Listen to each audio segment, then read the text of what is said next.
Hey guys, in this video we're going to take a look at how you can stop others know when you are typing in messages on the Samsung Galaxy S23 series. First, let's go back to the home screen by tapping on the home button at the bottom of the screen.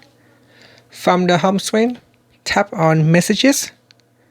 Then make sure you go back to the messages list screen and then tap on the profile icon at the top here on the right hand side. From the pop-up, tap on Messages Settings. Next, go down and tap on Chat Features. Now we go down and tap on Show Typing Indicators and tap on the toggle button to switch it off. Once it is turned off, then when you are typing in a text message, other people will not knowing that you are currently typing. And that's it. Finally, you can go back to your messages by tapping on the back key. Tap on the home button to return back to the home screen. And that's it. Thank you for watching this video. Please subscribe to my channel for more videos.